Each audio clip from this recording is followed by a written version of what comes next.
Já estamos de volta com o nosso Tá Na Hora Maranhão, ao vivo pela Difusora, e começa nesse momento a nossa resenha com a participação dos jornalistas Adalberto Melo e Ricardo Marques. Adalberto, boa noite para ti. Boa noite a todos que nos acompanham pelo rádio e pela TV também nessa quarta-feira. Vamos lá. Ricardo, boa noite. Boa noite, Olavo. Boa noite, Adalberto. Boa noite a todos. Pronto. Vamos então, que você também pode participar, hein? Nossa dupla está aqui para comentar os assuntos e você aí do outro lado é convidado para participar. 2106-9403. E olha, pessoal, PT Nacional ainda não definiu oficialmente os planos para as eleições de 2026 aqui no Maranhão. Mas nos bastidores, tudo indica que estão analisando 3 possíveis nomes para a sucessão do governador Carlos Brandão. Nesse cenário, temos 2 pontos. O vice-governador afirma que já tem esse apoio aí do partido, né? Afirma ter esse apoio. E outro é o nome do prefeito Eduardo Braide, que também está sendo analisado. Como fechar essa conta, Adalberto? Na verdade, Olavo, essa matemática aí não está batendo muito, porque se são 3 nomes, 2 pontos, na verdade são 3 nomes e 3 pontos. Porque os 3 nomes são o Felipe, naturalmente, claro, pelo próprio Partido dos Trabalhadores, o nome que a gente já vinha comentando, eu sabia que o partido, iria tentar lançar candidatura própria, a gente vem falando isso já há algum tempo. O outro nome é do Braide, sim, porque em que pese ele ter negado uma conversa que teria acontecido com o PSD, hoje foi o próprio um dos vice-presidentes do PT, o Rubens Pereira, que deu uma entrevista falando sobre o assunto e voltou a tocar nesse aspecto da possibilidade de um fechamento, de uma proximidade, mas que diálogos já estariam acontecendo entre o PSD e o PT, em que pese alguns simpatizantes da provável candidatura do prefeito Braide não apoiarem, pelo menos nas redes sociais, essa união, ou sem entender muito bem como é que funciona isso, mas esse seria então um diálogo que já estaria em andamento, segundo o Rubens Pereira. É ele que está falando isso. O nome do Felipe a gente já falou, e o terceiro nome é o Orleans. Ele também admitiu nessa entrevista que há a possibilidade do partido apoiar a decisão tomada pelo governador do estado do Maranhão, o governador Brandão. E aí, no caso, o Brandão já declinou aí a preferência em relação ao Orleans. Então, na verdade, são 3 pontos. A matemática fecha dessa forma, mas tudo vai depender aí de uma conversa interna do partido. O PT é um partido que, ao chegar a 3 pontos, se o partido confirmar isso que diz o Rubens Pereira Júnior, já é um avanço, porque a gente está no ano da eleição, no começo do ano, o PT ter apenas 3 opções já é muito, que é um partido que historicamente decide as coisas de uma forma muito aberta, com a participação de todos. São diversos grupos, digamos assim, dentro do mesmo partido, do PT, tanto que tem alguns que apoiam aí o governo Brandão e outros que não estão seguindo esse mesmo caminho e pretendem, inclusive radicalizam quando dizem que a única forma do partido entrar na disputa para 2026 seria com candidatura própria. O fato é que vai ter em abril um encontro do PT, que deve definir de fato como essas coisas vão ficar. O Congresso Nacional do Partido está previsto para 23 e 26 de abril desse ano e tem essa conversa aí pretendida com o presidente Lula e aguardada a reunião também do governador Brandão com os partidos que apoiam aí o governo. Então vamos aguardar as cenas dos próximos capítulos, mas é uma sinalização importante de alguém que ocupou a tribuna há pouco tempo, no ano passado, para fazer duras críticas ali, ou tentar se defender em relação àquela situação dos áudios vazados que você lembra muito bem, e que dava a sensação de que não teria aí, digamos assim, no seu radar, nem dele, nem do partido, essa possibilidade, por exemplo, de união novamente aí, de apoiar, por exemplo, o candidato indicado pelo governador. Então, essa é emblemática, essa fala do Rubens Pereira Júnior, nesse momento de 2026. E a gente segue acompanhando, toda essa movimentação na cena política. 2106-9403, o nosso WhatsApp. Tem gente já dando boa noite aqui. É muito bom acompanhar a resenha da política com vocês, jornalistas, principalmente quando Adalberto está na bancada. Sou fã, admiro muito o seu trabalho. Paulo, da Santa Clara. Obrigado, Paulo. Obrigado mesmo. Valeu, obrigado aí por acompanhar. Também tem gente, o Clebiano Vieira, Vila Luizão, está aqui com a gente também e mandando aqui um alô também pro John Coutrin. Ele pensou que ele tivesse agora, enfim, está participando aqui com a gente, mandando alô, mandando para todo mundo. Muito obrigado. Toda vez eu erro. Clebiano Vieira. Pronto, tá dito. Obrigado pela audiência também. Você aí acompanha do nosso Tá Na Hora. 4 municípios do Maranhão estão na mira da Justiça Eleitoral e podem ter prefeitos cassados. O que houve nessas cidades, Ricardo? Olavo, na verdade os prefeitos estão cassados, né? Eles recorreram ao TRE para ver se conseguem reverter a decisão de primeiro grau, né? São os municípios de Caxias, Pio XII, Lago Verde, São Benedito do Rio Preto, né? Em Caxias, o prefeito Gentil Neto e o vice Eugênio Coutinho tiveram os mandatos cassados e foram declarados inelegíveis por 8 anos, né? Juntamente com o ex-prefeito Fábio Gentil, que ficou também inelegível por conta da mesma decisão, né? Eles recorreram, o Gentil Neto permanece no exercício do mandato, no cargo, né? Em Pio XII, o prefeito Aurélio da Farmácia também aguarda o julgamento de recurso após ter o mandato cassado em primeira instância por abuso de poder político e econômico. A mesma situação lá do Gentil Neto, né? Em Lago Verde, aí tem São Benedito do Rio Preto, a mesma situação, o Alas Rocha, que foi reeleito lá em São Benedito do Rio Preto e segue no cargo também enquanto aguarda a decisão do TRE. A gente precisa compreender que essas decisões de primeira instância que resolvem manter, ainda que cassado, né, os prefeitos, ela é importante para o município, né, para que o município não fique paralisado, né? A gente está vendo aí, por exemplo, o caso de Turilândia, que está todo mundo preso, mas tem lá um prefeito, né, interino, entre aspas. E tem o caso de Lago Verde. O caso de Lago Verde, ele é um pouco diferenciado. Pouco não, ele é muito diferenciado. O prefeito Alex Almeida, ele responde a um processo mais complexo, digamos assim.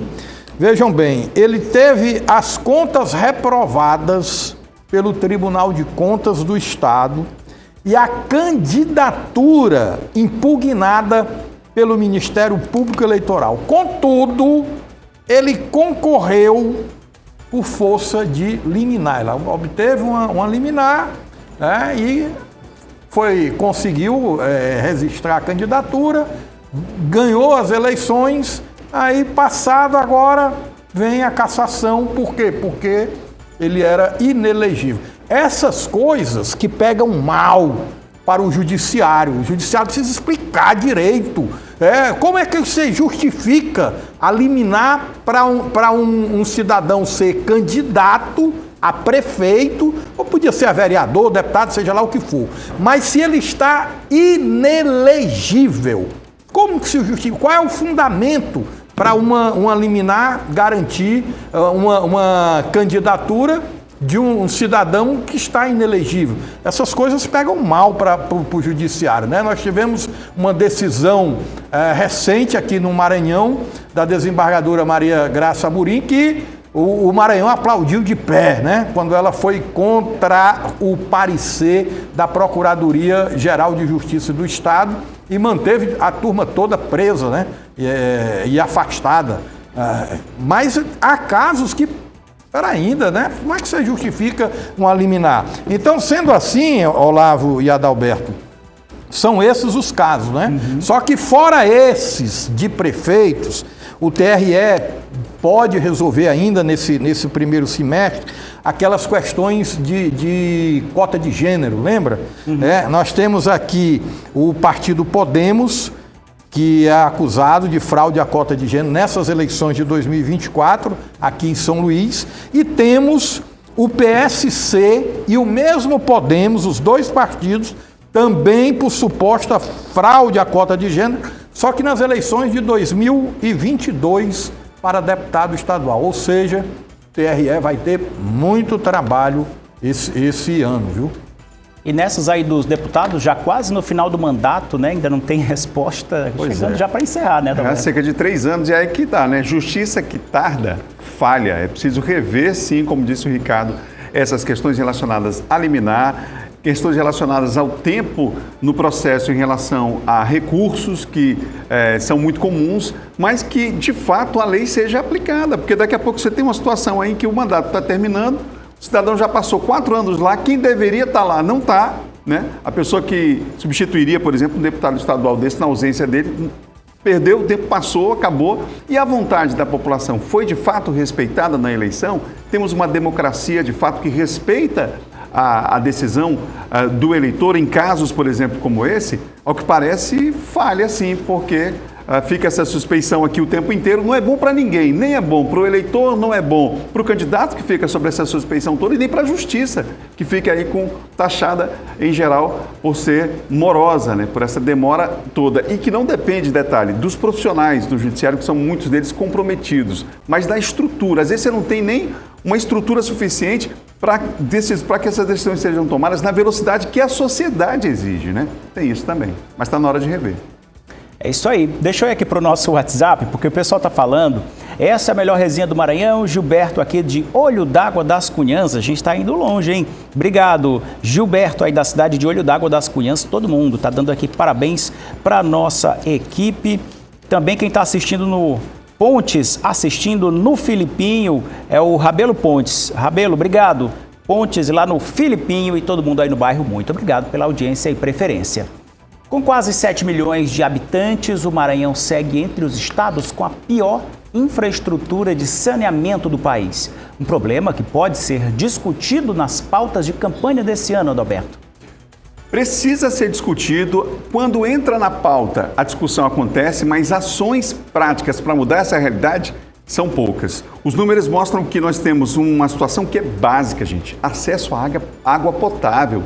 A gente está falando de saúde pública, a gente está falando, por exemplo, de diminuir as internações, de problemas de saúde, por exemplo, de crianças que são mais vulneráveis, inclusive, a situações como essa.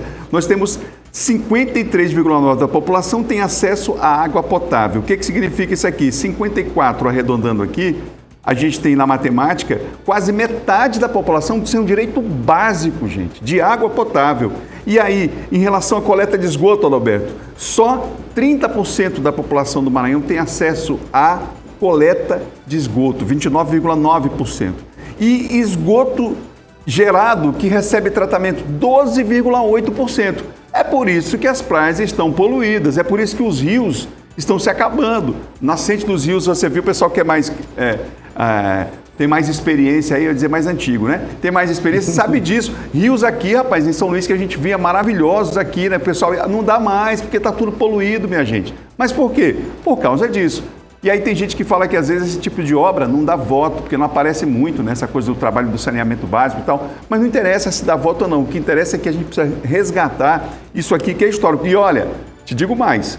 Um governo apenas não será suficiente, é um prazo muito pequeno, para dar conta dessa demanda aqui não. É preciso que haja um planejamento a longo prazo para resolver uma situação como essa daqui, que afeta diretamente o turismo. O estudo do Instituto Trata Brasil aponta que a universalização do saneamento poderia gerar, olha aí, olha só, ganhos de 63,7 milhões por ano com o turismo.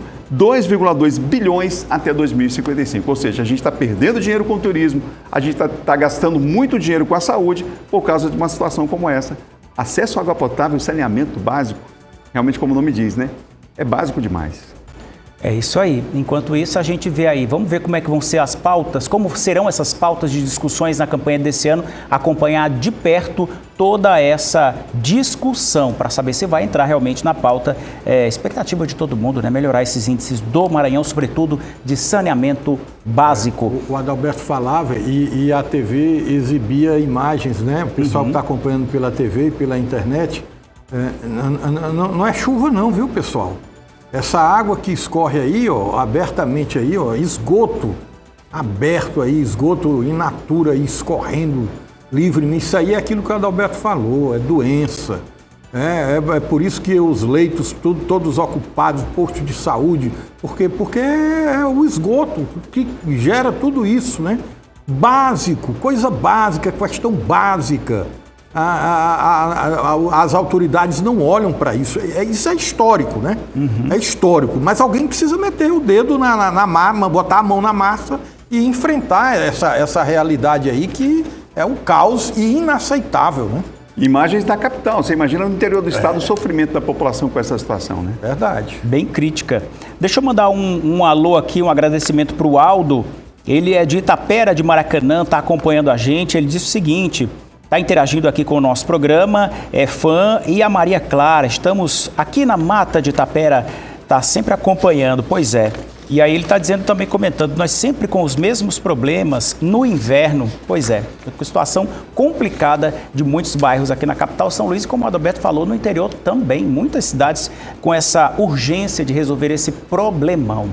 Você pode participar, 2106-9403 é o número do nosso WhatsApp e a gente gira com a informação agora nacional. A defesa do ex-presidente Bolsonaro apresentou um novo recurso ao Supremo Tribunal Federal, pedindo que prevaleça o voto do ministro Luiz Fux, único pela absolvição, e que a condenação, né, seja anulada. Esse é um pedido. Isso pode, Ricardo? Explica pra gente. Olavo, a defesa pode tudo, né? Existe o princípio chamado princípio da ampla defesa. A defesa pode tudo, tudo é permitido. A defesa do Bolsonaro, ela se agarra àquele voto, como você falou aí, aquele voto contrário, né, do ministro Luiz Fux. De todos os que votaram lá da primeira turma, o ministro Fux foi o único a votar pela absolvição do presidente Jair Bolsonaro. A defesa entende que esse voto do ministro Fux abre espaço para o chamado embargos infringentes, né? E dentro desses embargos pedir que a condenação seja anulada, vírgula, né? Ela quer, de fato, aqui a condenação seja levada à discussão no plenário, né? Pelos 11 ministros. A gente precisa lembrar que o julgamento do Bolsonaro e dos demais réus daquela ação do chamado golpe, né? Ela se deu na primeira turma, não foi no plenário. E a defesa assevera, argumenta que esse voto do ministro Fux, ele seria suficiente para levar a discussão para o plenário. Ocorre que isso aconteceu já no passado, apenas um voto divergente, um voto contrário da maioria, forçava a discussão para o plenário, né? Abria espaço para o embargo infringente. Só que de um tempo para cá, o Supremo decidiu que são necessários 2 votos contrários, né? 2 votos divergentes.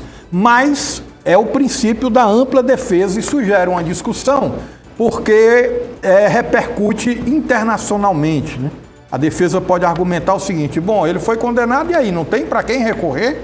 Teve um voto contrário. Essa coisa de que o voto, só um voto é pouco para gerar o recurso, isso é um entendimento que não é da Constituição, é um entendimento recente, pode-se argumentar, deve estar argumentando isso a defesa, né? É a coisa da ampla defesa, é um direito que a defesa tem, se vai ser acatado ou não, é pouco provável, né? O próprio ministro Alexandre de Moraes, salvo engano meu, ele já deu uma manifestação no sentido de negar esse recurso aí da defesa, né?